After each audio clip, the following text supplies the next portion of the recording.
Hello and welcome to another exciting episode of Token Games Podcast. I'm your host and sometimes referee, Zach Stat Pearson, and today I'm joined by the one, the only, Wakandan ambassador to the United States military, a one, Michael Dat Hill. Sun's out, Pokemon now. And today we'll also be featuring a new guy, the king of all Windsors, the man, the metal worker extraordinaire, but we call him Adrian for short. Hi there. All right, obviously Adrian is new to the podcast, so you want to go and tell the people a little bit about yourself? Yeah, well, let's see. I've been making cosplay costumes since about early high school, but now I'm a senior in college. I've gone to C2E2 for about 8 years in a row, and I work with metal and study history. Not a bad combo. Where are you from? I'm detecting a bit of an accent. Well, my family's actually from Maryland, and my accent is a British accent because they came from Britain, and there's a very English sound over there as well, depending on the region. Well, happy to have you over here. Unfortunately, I wish it was with a different president in charge. But that aside, all right, topic one. Is there a way to even determine the best fighting game franchise as of 2019? Who do you nominate, or do you not even want to answer the question based on genre taste? Topic 2. Pokemon Sword and Shield Chaos has begun. Yep, I stepped in that landmine. The developer has confirmed that roughly half of the cast of Pokemon will be in-game, wouldn't be in-game some time ago. However, it still has not been mentioned if they will be added at a later date, and question seems to be going avoided. Do you think Nintendo is trying to season pass the remaining Pokemon? Or are they simply not ready and will be released later in the third version of the game, as is a standard on occasions? Topic 3. What is the best form of expansion for the video game industry? Season pass, extra story mode, extra characters, extra environments, microtransactions, behind the scene footage, or a sequel themed piece of preview content? Yes, I'm aware we've asked that question before, but like last time we asked any question multiple times, I'm asking because we have new people to give a newer opinion, and also things could have changed personally. We're not running out of material. Shit is always happening in the game industry, folks. Holy crap. Sometimes I actually have to whittle down what I find. But, new people, new opinions. Hill, you weren't there the last time we answered this question. I'm pretty sure Matt was unavailable because it was a Saturday, so, the only old opinion is mine, and even then, I don't even remember what the fuck I said. I might say something different. And topic 4, what media format outside of video games would you say is the best way to gain a new... Excuse me. Got the hiccups there for some reason. Would you say is the best way to gain new potential consumers and fans? Books, audio dramas, TV shows, blah, blah, blah, or something else unlisted? All right, first, I'm not going to go first, but I'm going to read off officers' statements on the topics. Topic 1, he don't play fighting games, so he just wants me to answer because he figures I'll give an answer big enough for 2 people. As far as topic 2, there are rumors going around about Pokemon Sword and Shield from a guy on Reddit who previously leaked some very, very accurate stuff, that all of this was a result of incompetent software programming and rushing the release of the game. You know that thing Nintendo always claimed that they don't/will not do? Apparently they fucked up the importing of all the Pokemon from previous generations on some level. They intended for all the Pokemon and moves to be in from the get-go, but screwed it all up. They've been trying to cover this up with their various press releases. Their plan seems to be pretend we're planning to remove this content for balance and competition reasons, and then fix the software we were using to import from content from previous generations. After that, we announced that we listened to the fans and brought it all back in the sequel. Which, I'm not going to lie, even if this dude wasn't a snitch, that does sound like something that a company would do. Anytime you hear the words, we listened to the fans, you didn't listen to the fans, you ignored us, learned there were ramifications financially, and decided to pretend that you're going to win us back when you just proved that we were right the whole time. But, every company's different. So Unless we actually get something around those exact words, we'll have to still chalk this into the rumor bin. But sounds very accurate. This plan would have worked somewhat if it wasn't leaked. Fair enough. As far as topic 3, he claims obviously the most profitable is all the microtransactions from companies' perspectives. But most of us gamers hate those these days, thanks to the likes of EA and Activision. From the gamer's perspective, I think the best way to add to your video game is to include new playable characters with their own stories. Maybe even add a story mode that starts a previous non-playable character. Add to the existing game rather than remove stuff to re-add later. Yeah, Devil May Cry. Still waiting on that Virgil shit. Anyways. Topic 4. I'm not an ad expert, but I think the best place to go these days is streaming services. Everyone these days is using them. The sheer volume of people and the growing number of gamers in the last 2 decades makes for primed ad space. Get ads on these streaming sites, and I think peeps both new and old will definitely see them and engage with the product.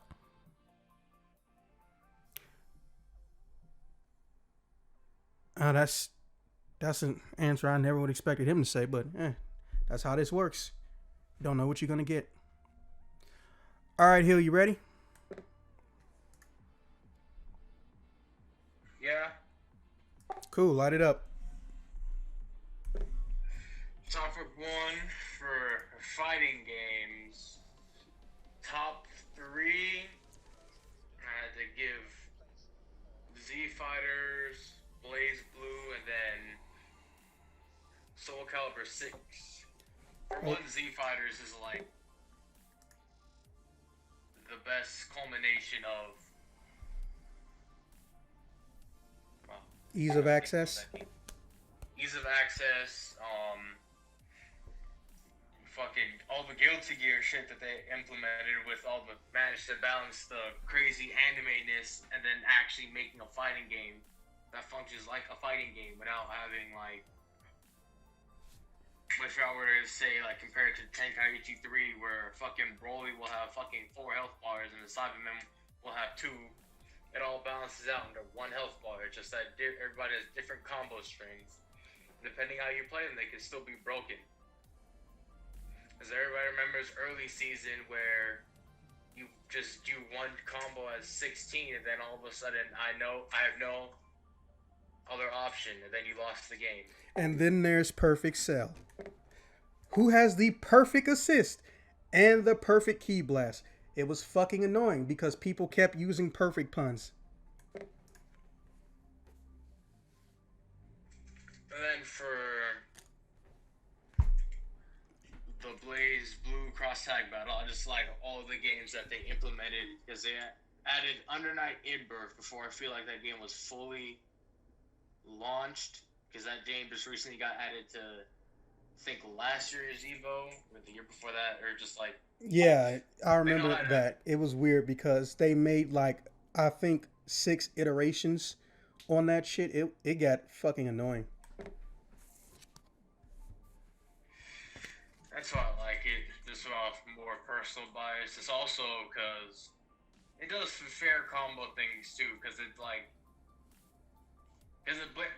goes off of more of the Blaze Blue games and the Persona games mainly because they both have this mode where should both if almost all your team's knocked out or like one person knocked out your team, the other person's knocked out their team, you can go into like this hyper mode where you can activate a skill and just one-shot somebody. And then, what's the last one I just said? Oh yeah, Soul Calibur 6, the game that hardly anybody's really playing, but it's good. And the shit they really played off of made it better from Soul Calibur 5 because it's not first person to grab you wins and they just forever chain grab you like this is Melee or something. Oh, damn. I mean, hey, that was the problem with Soul Calibur 5. Dodge, grab, block high, block low, from any position. Nightmare and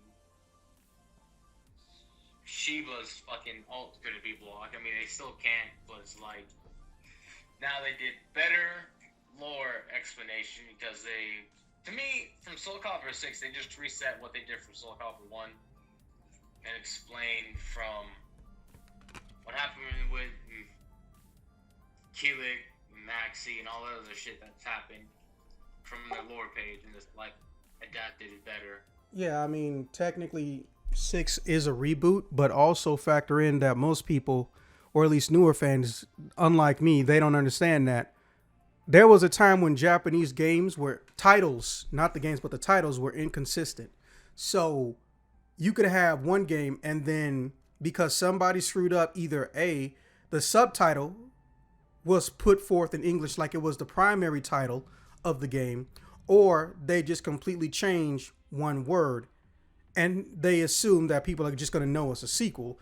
You know, Xenogears, Xenosaga. Bitch, people don't know that shit. For Soul Calibur, it was Soul Edge. And a lot of people didn't play Soul Edge because they assumed that the shit started with Soul Calibur 1. And you know, in a fighting game, doesn't matter where you picked up from. If they explain something to you in a small bio, you assume, especially if it doesn't have a number by it, that there might not have been a game before, but in some cases there were. And Soul Edge / Soul Calibur is one of those rare instances.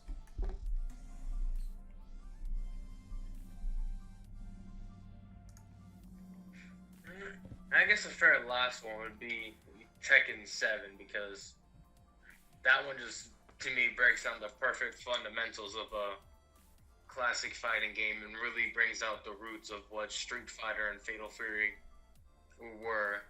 Not too fast, crazy ass fucking combos. Just do your inputs properly and patiently, and you will see the game through. Topic 2, just all the craziness that was been blowing up about this Pokemon game I'm playing. Alright, so they might go for the third game route or what they did for Sun and Moon in just like in 2 years, Ultra Sun and Moon, and it's like we fixed everything and then the game actually looks good like how you wanted, and then you got all your Pokemon back and then other shit, and I'm like, I don't know if they'll be able to recover so well for this. Because I never really thought Game Freak was a type of rush company, because none of their games just felt. Yeah, it's a unique situation. We touched on it like year one of the podcast, like any of us can even remember any of that shit. But Game Freak is not actually owned by Nintendo. Nintendo has a majority stake, but Game Freak is technically independent. So what that means is they don't have to adhere to Nintendo rules. However, you know, things could have changed because they like money. Let's not forget, they've made 2 or 3 cell phone microtransaction Pokemon games. All of them make money. Hundreds of millions and eventually billions upon billions of dollars. Pokemon by itself, let's not forget, rivals the fucking Marvel franchise by itself. Marvel is a collection and culmination of various characters that they put in the spotlight. Pokemon is just Pokemon. So I think that might be what it is, which gives away some of my answer. But to be fair, you know, I'm not in the Pokemon ether. I just notice irregularities that I'll get into when it's my turn.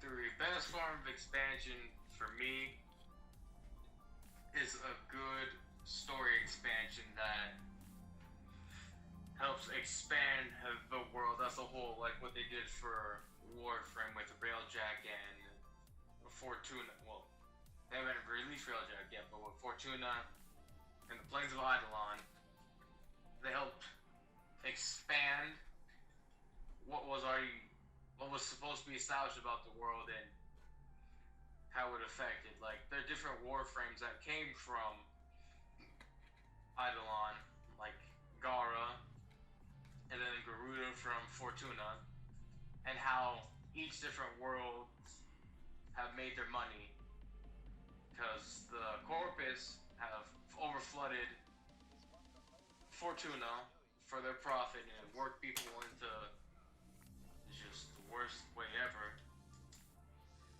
Robotic sweatshops. And then for Eidolon, that's where all the Grineer are just like born and raised. And then we also find out more about the ancient Eidolon monsters that really draw more so from your own power.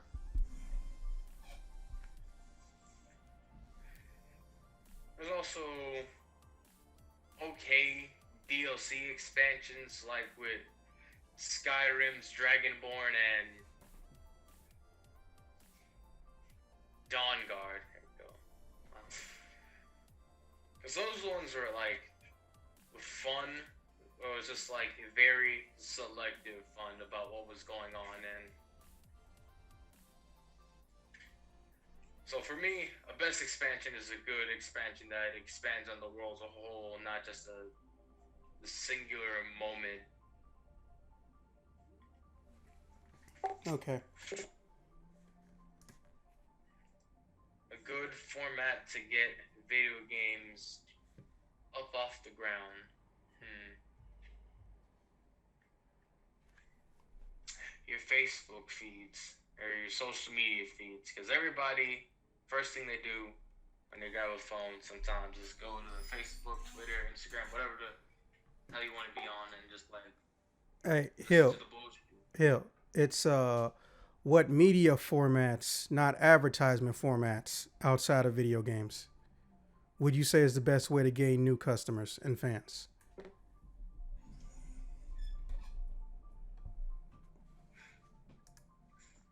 Media formats to gain new fans?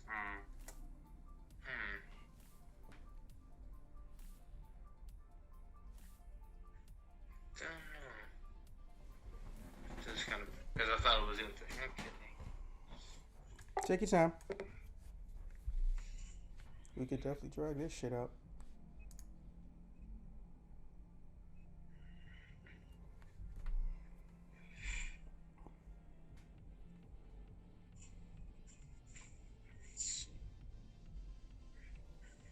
Oh, stuff like that. I guess we could go back for audiobooks. Because that's how I really got into playing Dot Hack, because of all their fun little stuff. They have audiobooks? Shit. Well, they have like actual like novels about each different characters. Because I remember back in fourth grade, I had the Black Roses novel about how her life was personally impacted when her brother went to a coma, and how she met Kai and how she was handling the whole situation. So stuff like that really helps draw people in. It's like, oh, okay, so this is how it shows from this person's perspective, how to get everybody else's. And also why I said audiobooks, because like not too many people read. I mean, they do, but they rather sit on their commute to work, or like when they're on their phone doing nothing and just like listen to a book. Okay. Not a bad response. Probably also like a little mini web series about little characters' days in lives, because I remember that there was this weird ass fucking. Oh yeah, the game was called Breakers and it was free on the fucking Switch, and I played that when I was in Korea. It's like, oh okay, free game, I'll take it. And then two of the characters had a virtual YouTube account. So I'm like, this is hilarious. What the fuck? Yeah, I want to see that shit when we're done with this. That sounds interesting as fuck. I'd have to find it again, because I would have to find the game, and then. Nah, did you watch it on your YouTube account? Yes, I did. Oh, well then you can hit the history button, and then you can just type in any part of the shit you remember, and it'll pull it up for you. Hopefully, I'm sure I could find it again. Okay, so guess it's my turn.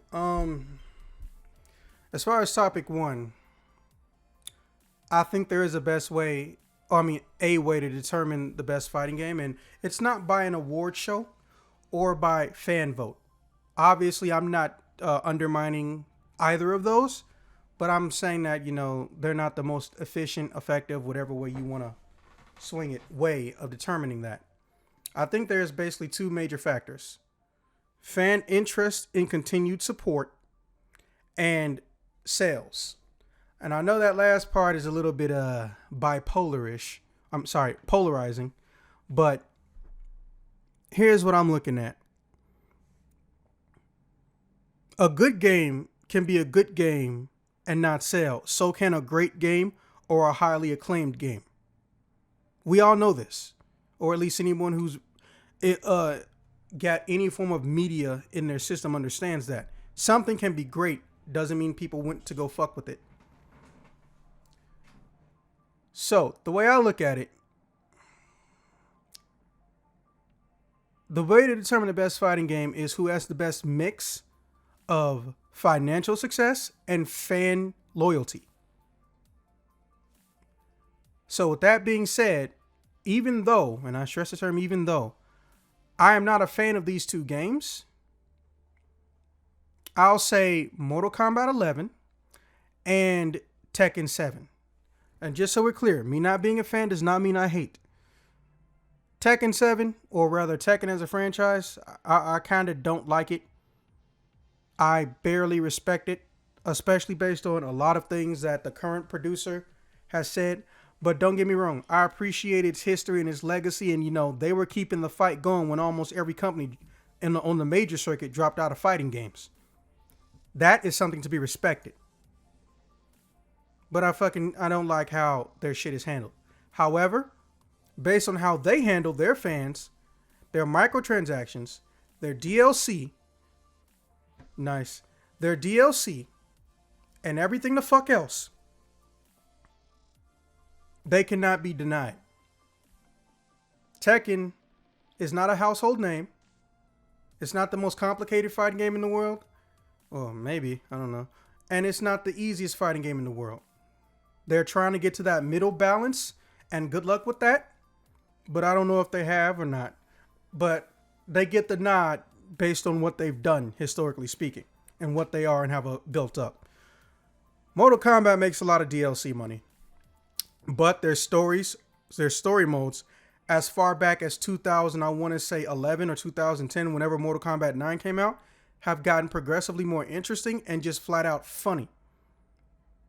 Which is weird coming from a game that's basically about tournaments to murder each other. Which give you rights to go into other planets and murder other people. Or rule them. Which, bitch, we have nukes. I don't understand what the fuck the outer realm is even going to do to a nuke. Not a damn thing as far as I'm concerned. Anyways. So, those two. However, as far as what I think is the best fighting game franchise, technically it's not a franchise, but technically it is at the same time because it's about a franchise and they're obviously going to make a sequel at some point, especially based on sales and fan loyalty and fan promotion.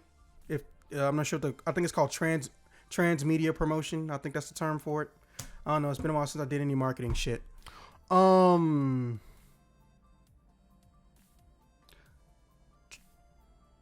say it's between Marvel vs. Capcom and Dragon Ball FighterZ. Now, as far as Marvel vs. Capcom is concerned, yes, they piss a lot of people off because no one likes the frequency that they're released at. It takes too long to go from any game, especially after 2. In particular, it takes too long. No pun intended, of course. And the last game, it had some of the best mechanics in the franchise in history. It understood the concept of patching shit, not just throwing it in the ether. But the support was basically dead on arrival. However, the reason that happened was Dragon Ball FighterZ primarily. Or at least that's the rumor going around. Dragon Ball FighterZ. has bridged the gap that few games or art styles have done. Because I'm pretty sure I've mentioned it multiple times, but it bears repeating because people like to, I don't know, delude themselves or not listen to common logic, but anime is not a game genre. Anime is a contraction for animation, or in some cases, Japanese animation, specifically. That's not a genre. That is an art style. And even then, that's a nebulous term for an art style. You could technically say any form of animation that was made in Japan is anime. There's no set look to it. They can look as unique as Adventure Time, Steven Universe shit, or they could look like the generic cliche that popped up circa everything after 2005 and 6-ish, barring some rare excursions, or other artists who didn't draw in those styles becoming more popular and getting television shows. Shout outs to Fire Force. I still need to watch that, by the way. Anyways. Oh, and yeah, you should totally get into Fire Force too. It's basically Kung Fu firefighters. I've been watching that. Oh shit, well shit, you know then. Totally gonna watch that one day. Probably tomorrow. But anyways. Shit, who is texting me? Fuck. Basically, Dragon Ball FighterZ, besides being one of the most interesting concepts and formats, but also classical for Dragon Ball to be in, because up until now, everything was an attempt at an arena fighter, trying to make them fly in 360-degree motion on a three-dimensional plane or axis.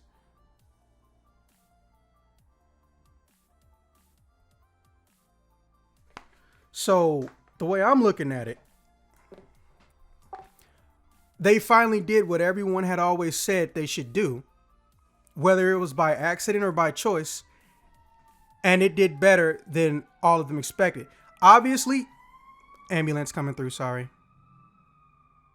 Okay, obviously it didn't do Xenoverse numbers. Xenoverse already had a built-in following, and some people, or pretty much everyone who don't like fighting games inherently, play Xenoverse, even though it's a fighting game. I don't know how the fuck that happened. But I would say, besides the fact that, you know, three-dimensional roaming and flying, the customization levels are really what made Xenoverse, excuse me, take off so as well as it has.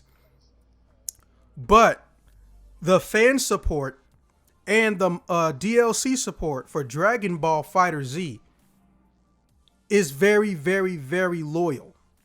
We haven't seen the exact numbers, but we've been told time and time again the DLC sales heavily boost up the game's worth and financial gain for the companies. Both Arc System Worth, who made it, and Namco Bandai, who commissioned them to make it. Because technically Namco Bandai is the one that has the license. So, that's my answer. I nominate those 5 for possibly being the best. 3, or rather 2, are for their ability to be consistent with their growth financially and their fan base, and the other 2 because of technicality and fan loyalty. So take that how you will.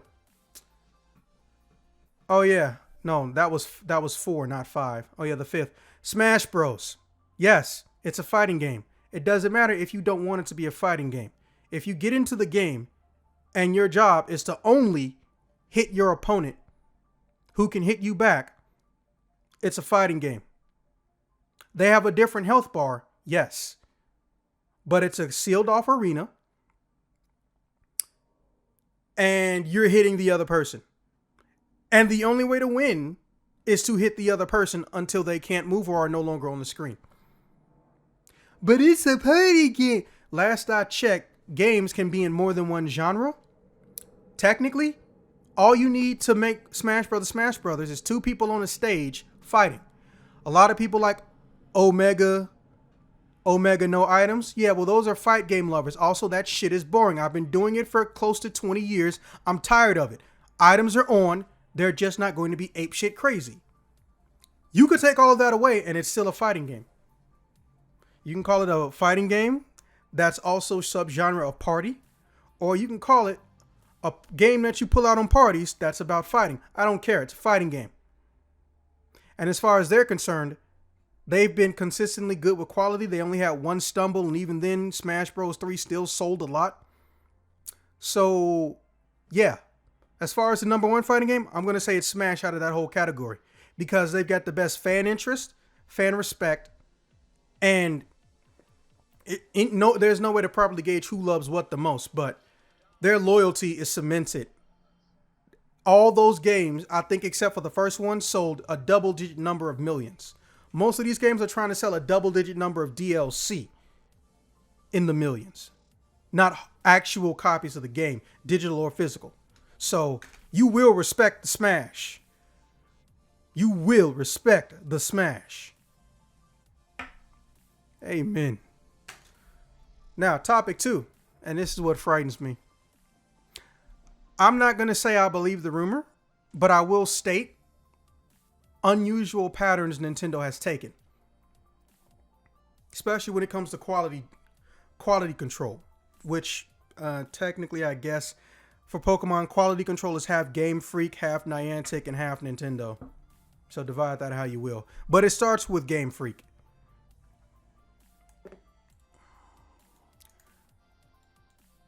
I think Nintendo knows that since they've been allowed to get away with nickel and diming their own sales when it comes to Pokemon by a complete and total accident. Let's keep in mind, originally the reason there was a red and a blue was because when Nintendo was producing the game, they didn't have the proper ability to fit all the Pokemon that they had already guaranteed were in the game onto the cartridge. But of course, at the time, Satoru Iwata, who eventually became a president, got the compression down. And then they made Pokemon Green in Japan and Pokemon Yellow everywhere else. However, they continued this trend of getting all your money at least twice, or if you're really messed up in the head, 3 times. Now that tapered off over the years. Instead, they just decided we'll have a version 1 and a version 2 and leave it at that. And I kind of sort of respect that a little bit. We don't know if they continued this because they kept running out of space, but obviously no one really believes that. They did it because they saw it kept making them money. Red and blue, then yellow and green. Then we got, what was it? Emerald and diamond, or emerald and ruby, and then go ahead. Gold, silver, crystal, ruby, sapphire, emerald, diamond, pearl, platinum. Then we went back to, then we went violet, red, leaf green. Then omega red and omega sapphire. Alpha, sapphire, omega, ruby.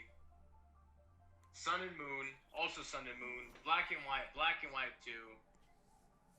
And then, well, I'm saying the game's out of order, but no, it's fine. And then was it a sun and moon? Yeah.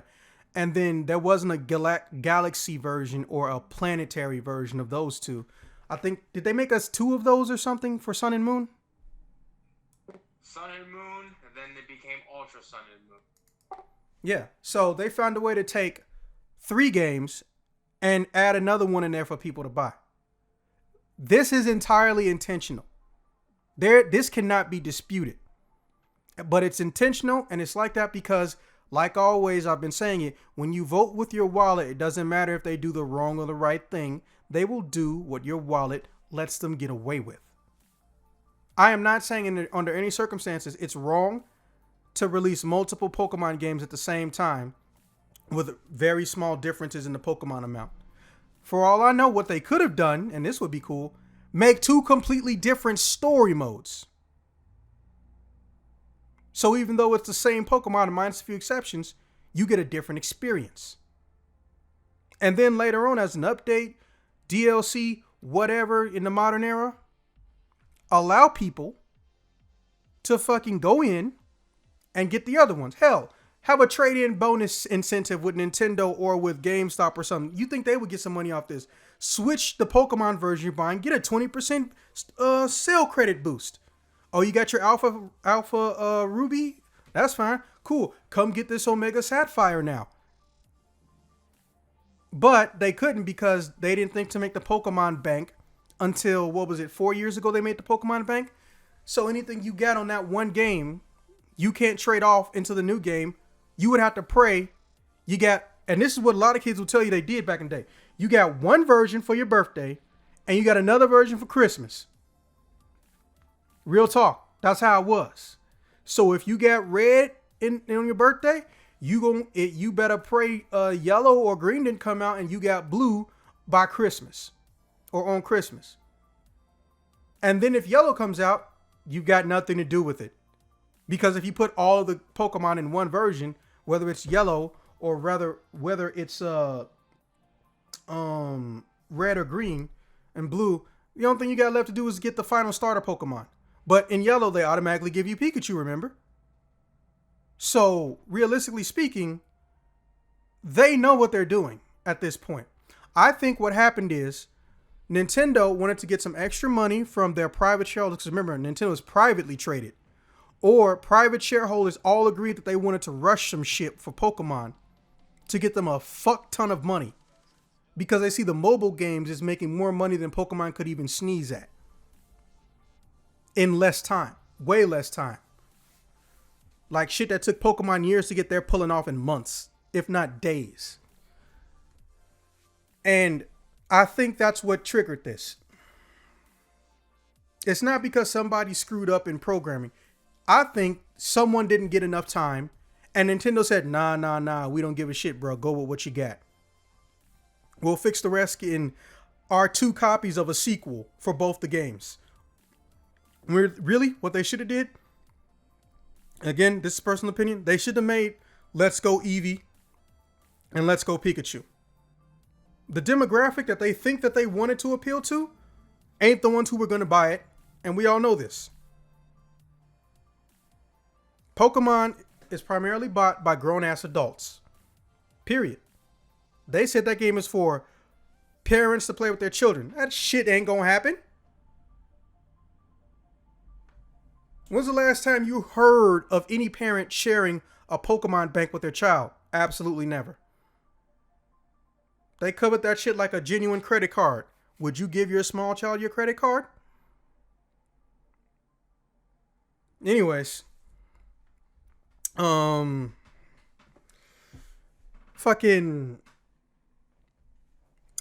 was it? Oh yeah. So anyways, I think they just didn't have enough people. They realized by the time that the game will come out, they didn't have enough people. And instead of pushing back the date, which, first off, Nintendo has never had a problem pushing back dates. They normally do a good job of predicting their own release schedule, but they're not above pushing back. Let's not forget, they made a public internet apology for for Metroid 4 being reset. Literally, they scrapped what they had and started the game from scratch. Who's to say they can't do that with Pokemon? The first thing that would happen is somebody would get mad. Then the entire force of the internet would come down on them. How dare you talk shit about Pokemon?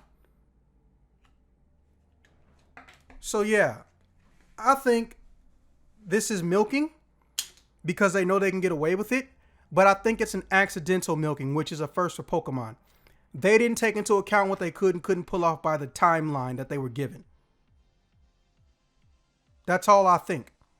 And everything else is just damage control. Hate me if you want to, but at the end of the day, you don't say my opinion was biased. I'm probably the least biased Pokemon person that's ever been on this podcast. I stopped at 251 and I have yet to regret it. Now, topic 3, what's the best expansion format? Now, see, this is something I've wrestled with well before we got to the point of asking this question. Even the first time we asked this question, from what I can remember, I still wrestled with it and I didn't stop. But I think I finally came to an answer. I think the best thing that they can do for DLC is 2 things combined. I think it's extra story mode and sequel themed preview content. And I'm going to tell you why. Because with extra story mode, you can incorporate literally everything except microtransactions from that list into that one DLC. You could add an extra playable character, or you could make it so someone else becomes unlockable and he can go and play the old story without affecting it. You know, a la Devil May Cry 3, play the game as Virgil, but Virgil doesn't affect the story. And fucking, you could also go in and include more environments. People can go to new places, or stuff that was only seen in cutscenes. People can go explore that. And sequel themed content, well, I won't even say you can combine them. You could probably end the extra story mode with a cliffhanger, and that could count as sequel themed preview content. So I feel like story mode DLC is the best because you can incorporate the most formats of DLC. Fuck microtransactions. I will stand by that statement. And I'm going to tell you why. Because they took something that was sweet and innocent, and like every other industry where big money shows up, they don't want to learn how to work the industry and how to work within the industry. They want to manipulate and conform and beat it until it does what they've seen it do and what business has always done from the dawn of time. Every time big business money shows up in America in a beloved corporation or style of entertainment, they fuck shit up, and then they try to hide that they fuck shit up. Occasionally something slips through the cracks, but that's just how it is. Look no further than the music industry. Do I even need to say BTS? I feel like it should be implied at this point. What media format outside of video gaming would you say is the best way to gain new potential consumers? I'm going to go with, well, it's kind of weird. I changed my answer to this multiple times. Like, before we start this podcast, I would have said dyed-in-the-wool television shows. But now I think the best thing is comic books. American format, by the way, but comic books. Because you can make every single type of change or alteration that's not in the game or a thing that happened, you can expand on it. So you can expand on Act 1, Act 2, Act 3 from your video game, or the beginning, the middle, and the end of the story within the game. And you can make it so it doesn't affect continuity. And my reasoning for that is very, very simple.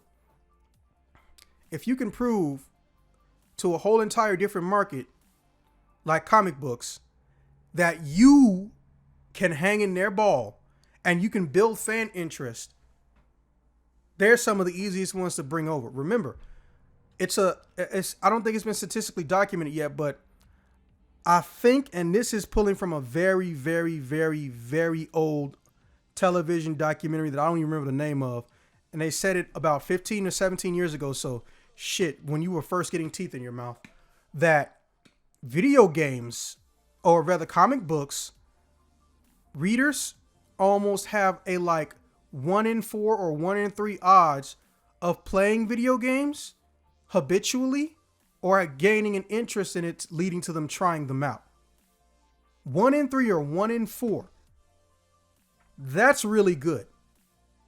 Billions of people watch TV, but only hundreds of millions play video games, and probably barely 200 million at that. I think it's comic books. Also, it's one of the cheapest formats you can have. The average comic book is less than $5, and it's been less than $5 since inception. It's time to go appeal to a new market, boys. Get yourself some dirty dangles, boys. For you fans of a certain Hulu show. Anyways, so yeah, that's how I feel. All right, Hill, any other random things that showed up within the ether of, pop culture you want to talk about?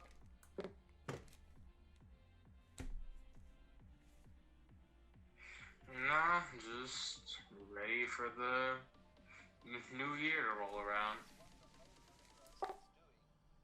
I'm ready for this case to be over, but that's a whole nother mess of stuff we don't talk about on the podcast. I will say this, though. Anime almost had a good year this year. I can say that. There were some disturbing ups and downs, but, that's a given at this point. The industry's trying to make more shows than people paying for them seem to understand that there's not enough people for. But Netflix and Hulu, well, not even Hulu, but Netflix is still heavily investing in animation to the point where they're buying studios from people. They're taking old properties and they're doing new things with them, trying to be good with it. We got Adi Shankar, pulling his weight. Can't wait for that Devil May Cry show. But fucking, I'll say that they've done better, or rather, they've gained my attention more in this year than they have in almost 5 years.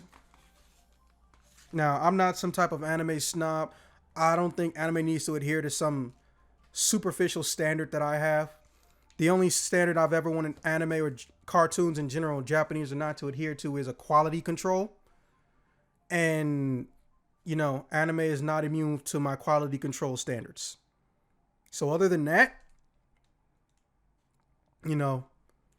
I'm glad they did what they did. However, TV, as they keep saying, is in a golden era again because everybody's trying to make good television to get people to watch their various online or offline related material. I recommend, just for right now, and I'm probably going to do a review of it because I think, Hill, I told you about it, but my Vero account, I actually do different shit on. No matter what account I use, I do different shit. My Vero is where my reviews for popular media goes, from books to movies, audio dramas, all that shit.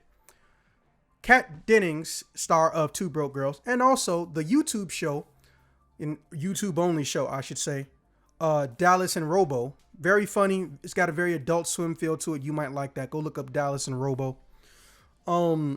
She's starring in a show involving a hallucinogenic trip or some type of psychedelic issues that a girl is going through after going through a breakup of some type. So, yeah, it's very interesting. It mixes real life with CG stuff from what I'm told. It's called Dollface. Go look into it. I'm not going to say it's good or bad, but it's got Kat Dennings in it. And I'm a fan of Kat Dennings because she is both funny and so is her voice. And that's a very rare combination in today's Hollywood. Go see Dollface on Hulu now. And yeah, Boku no Hero Season 3 done started. I'm pretty sure you guys already watched now. You don't need me to tell you to watch it. Sure thing. So the first topic was, is there a way to determine the best fighting game franchise as of 2019? What games would be nominated, or would you not even want to answer the question because it just seems to be a question of taste? Or is it? Well, I had some interesting thoughts on this, and I kind of puzzled it.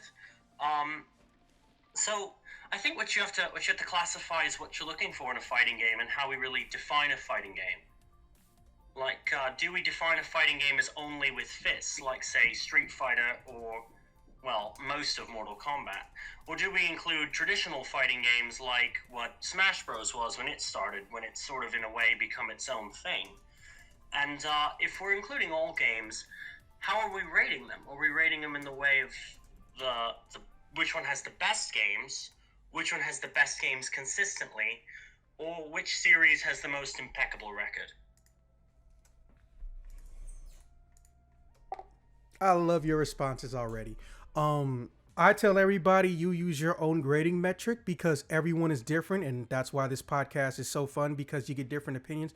What I did was, first and foremost, I removed my personal bias, and I just came up with a list based on success rate versus loyalty. Because, it's just like with any other form of media. You could have the best insert media product here, but if nobody watches it, nobody played it, nobody knew it existed, it might as well have not existed because then you've got no one who bought it. Seems to make sense. The conclusion I kind of came to, which I'll work my way around to, is that when you look at a fighting game, you could have a sort of a James Dean effect. Do you know what I mean by that? I know the man, but not the effect. So I'm sort of defining it as James Dean was a great actor that only lived to make movies that were very critically acclaimed.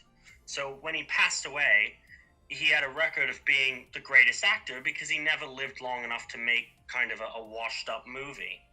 And so a fighting game series where all the games in the series are great, but then they stop making them, seems very unfair to pit against a series that has consistently filled the user's demand, whether or not all the games are successes.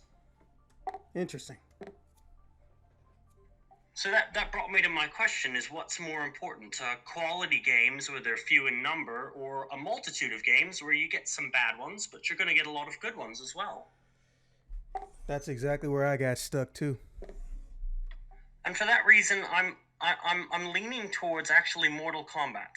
And the reason I lean towards Mortal Kombat is they release a game every 2 years consistently, if not more, especially when the PlayStation 1 came out and there were like 4 versions. but but when you look at Street Fighter, and when you look at Gunslinger Stratos, and you look at Smash Brothers, they release a game once every 4 or 5 years. They don't release a game every single year, other than remasters. And for that, with those games, you love the game, and they're as good, if not better, than some of the best Mortal Kombats. But if you get a Mortal Kombat you're not wild about, wait 2 years.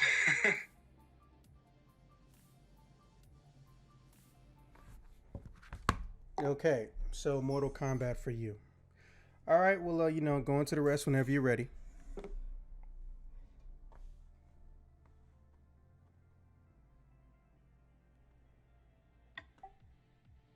So, Pokemon Sword and Chaos, with the developer saying that they've confirmed half of the cast. Well, I think it's another in the chain of Nintendo's very ambitious claims that don't seem to come true, and we're very familiar with these, and they come time and time again. It's not that Nintendo don't make great games; it's that they just promise so much, and I think they really do want to give us what they promise, but it's very difficult on them, and they have like no communication between their sub developments with this, and they're trying to get people hyped for the game, but they're also trying to keep it realistic. So I don't believe there's going to be nearly as many characters as they hope in the original release. What I think is going to happen is they're going to give us some fan favorites and a couple here and there, and it's going to seem like they've given you not very many, and then they're going to offer the remaining characters as part of a DLC, so that it feels like you're really getting something extra, but in reality you're just getting what they wanted to give you to begin with. Interesting. I would evidence a piece of Nintendo's promises with when they released Smash Brothers Brawl and the Wii. They were originally intending it to be, you swing the Wii remote to the left and Link would swing his sword to the left.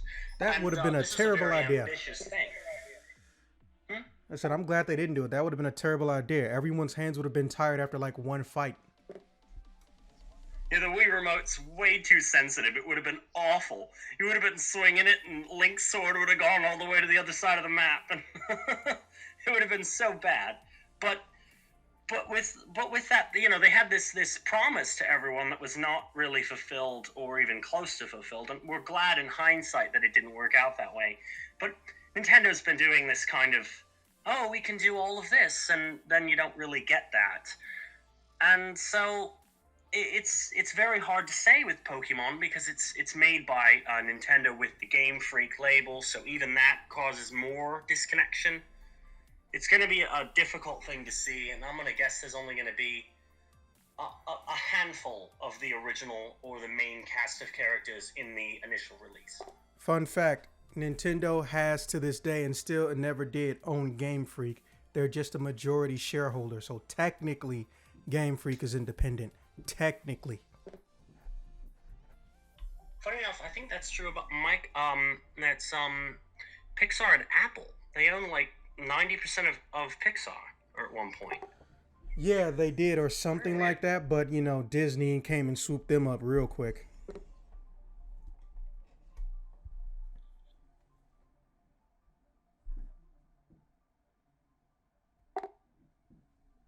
You can do 4 now. I mean, topic 3 now. You ain't gotta wait on me. Yep, I was just pulling. So, what is the best form of expansions for the video game industry? So, there's a couple different options around, and really the question seems to be what is the best form, and that's entirely based on what's the best form for the producer of video games versus the best form for the consumer. obviously, we as consumers like to see more complete games that are standalone that don't need a lot of DLC or add-ons or pre-season stuff in our game. We like a game that's complete, and that way when a DLC comes out, it really feels distinct to the game, almost like a preview or a standalone DLC, like say Shattered Isles was for Oblivion or Shivering Isles. Interesting.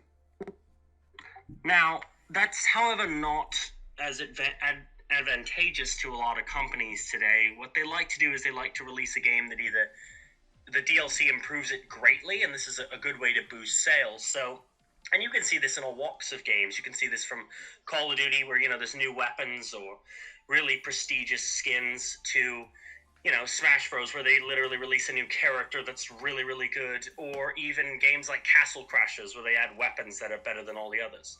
There's a lot of ways they make people buy the DLCs for games, and it's kind of a little bit crass, but it's very advantageous to the company. The worst of these is probably microtransactions, which, it's not a lot of money to spend $2 and it help you through a game on your phone a huge way, but by the end of the month, if you play that game every day, you're spending $20 on a game worth about 10.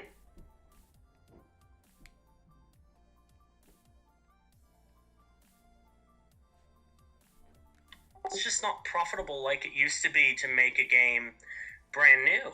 And I see this a lot in remasters, and I'm a fan of a lot of the remasters, but you look at remastering seems to be a really common trend lately, and actually in animated movies, they seem to be making them with live actions. It's a very common thing in all walks of media that there seems to be this emphasis on remastering instead of recreating and making new.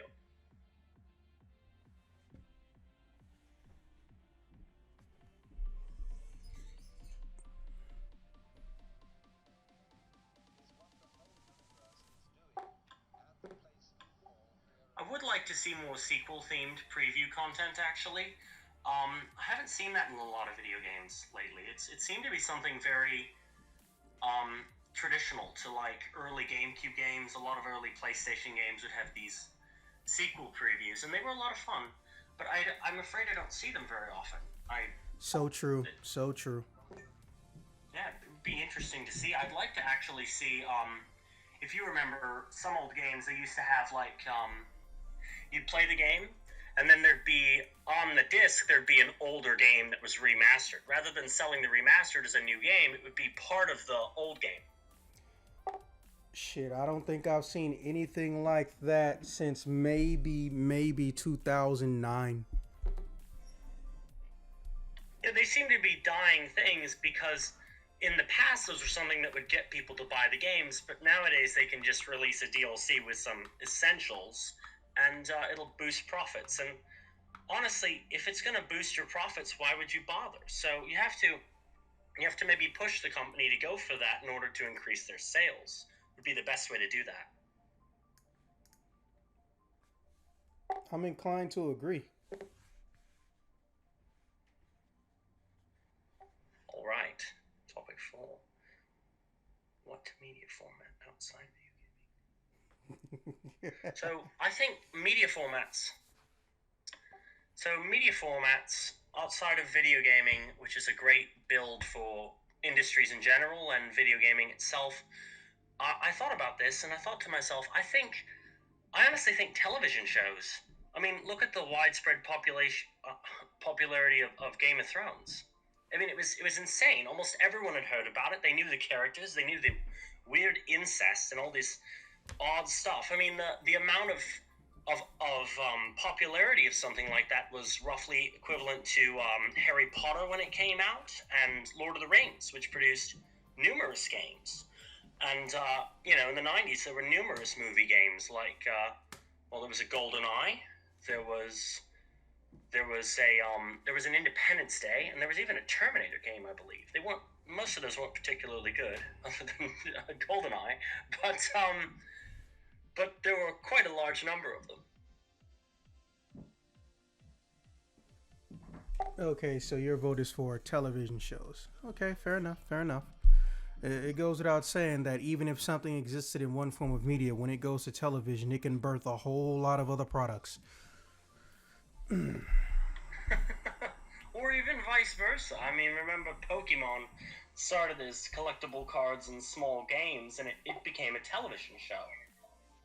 Yeah, and the manga was really, It seemed to really work the other weird. way.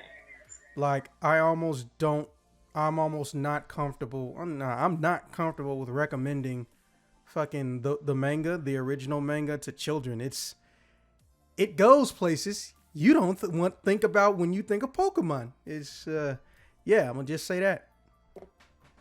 Well, also remember the Mario comics did the same thing, and so did Sonic actually. In comics and in television, there was a Sonic X television show. Oh, there was a bunch of Sonic stuff. I remember when Sonic didn't suck. Let me tell you, we had a good time in the 90s. We flew too close to the sun, and like Icarus wings, Sonic fans have been melted and burned ever since. They call it the Sonic Cycle. You can totally Google it. I'm not even joking. They call it the Sonic Cycle. Yeah, wings made out of werewolf fur.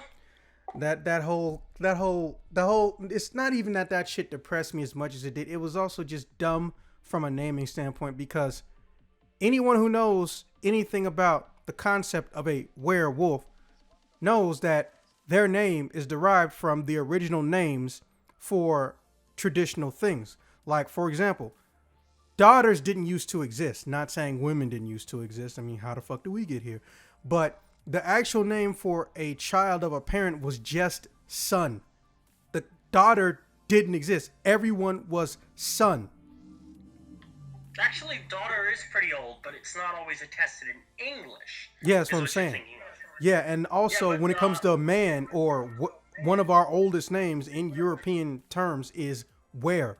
And I think it was actually spelled W-E-R-E anyway. So if you say that Sonic turned into a were-hog, you're not saying Sonic turned into a wolf mixed with a hedgehog. You're saying Sonic turned into a man-hedgehog. And I'm just like, how did they not catch this basic shit? To be honest, wasn't he already a man hedgehog? I mean, he's bipedalic. His Yeah, hands on two yeah, they legs. call that shit anthropomorphic. And I was just like, okay, well, look, man, this game better not suck. And 50% of it didn't suck. The only downside to the Sonic stages when you played Sonic was they didn't allow you to backtrack. But if you stop and think about it, the ability to backtrack was always limited. So I don't even really count that against Sega. The biggest issue I had with it was the fact that you have to play. You have to play as the werehog. If you cut the werehog out of that game, you would have glimpsed for a brief instant in time Sonic as if he was in the 90s. But no, they had to do that werehog shit. That shit no one asked for. They even gave that a mini manga too. I was like, what is the point of this? No one likes this.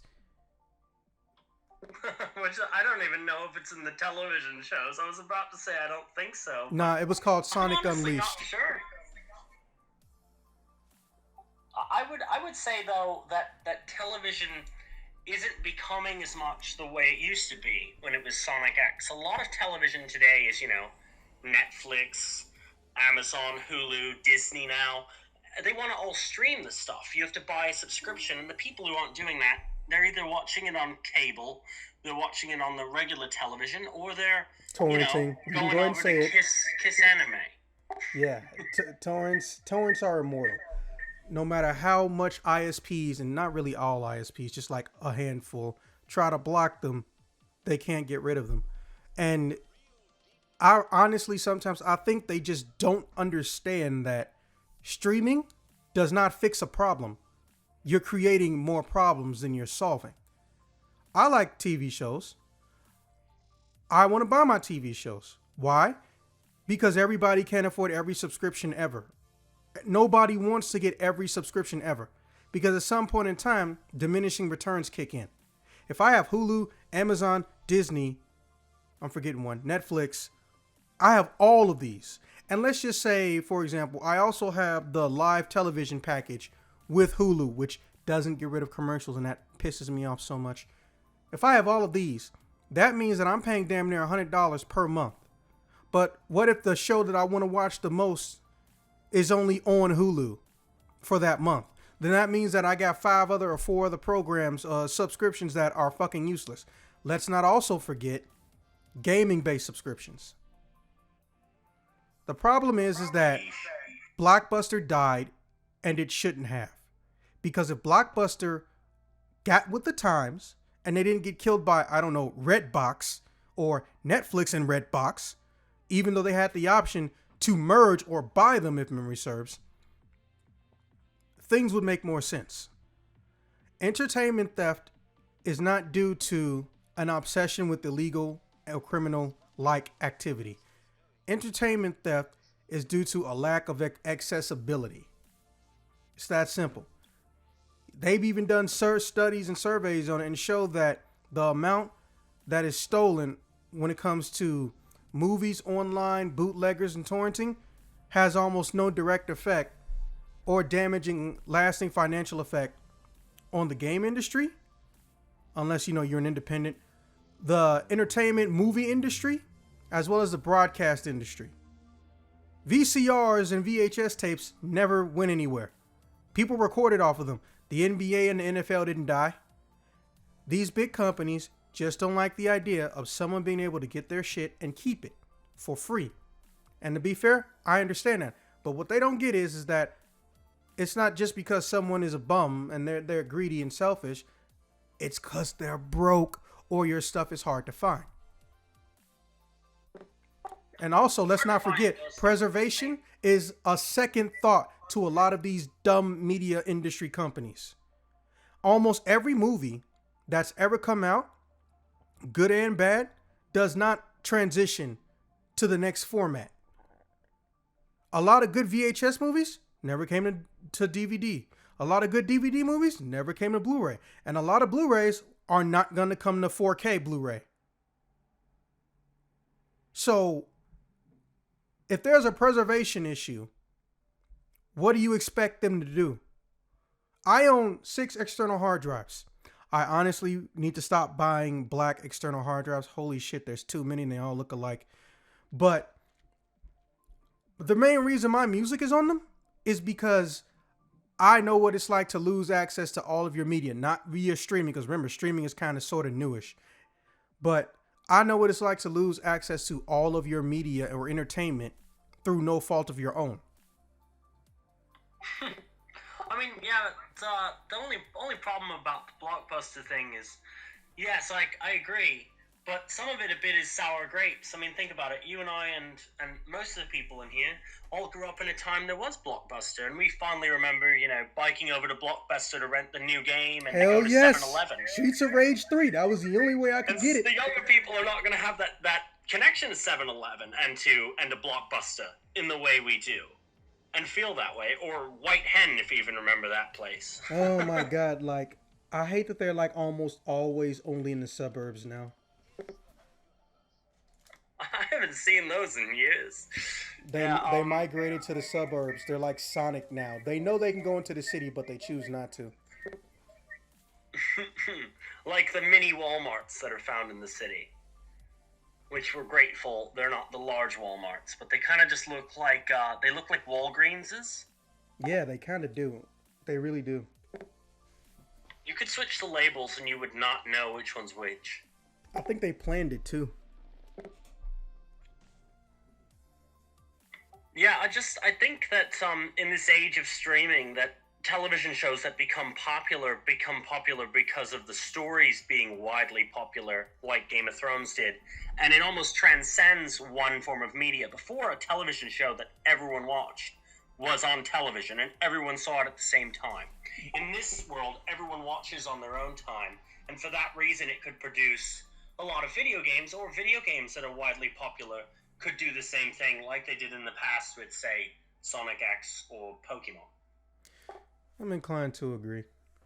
Okay, well, I do not want to see a Roblox television show, though. I don't think anyone does. I really don't. The only reason I watched Cubics, if you remember that old show, was because there was nothing else good on in that time slot.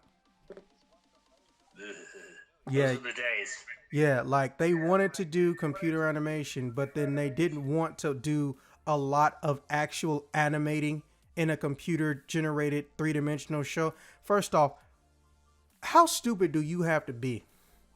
That's like saying, I literally want to go walk down the street to the grocery store by taking one step forward and two steps back. Oh yeah, you'll get there by going around the fucking world the opposite direction. It's crazy. Anyways. All right. You got any parting/closing words for us? Well, I think there's one thing we could bring up. A possible future in video gaming. Now, I propose that with the popularity of avocados, we could be seeing an avocado video game. What do you think? I think cocaine is a hell of a drug. Alright, have a good night. All right, you take care, bro.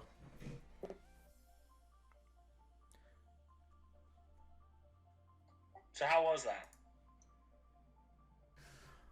But yeah, with that being said, this has been another exciting episode of Token Games Podcast. I will see you guys when I see you guys.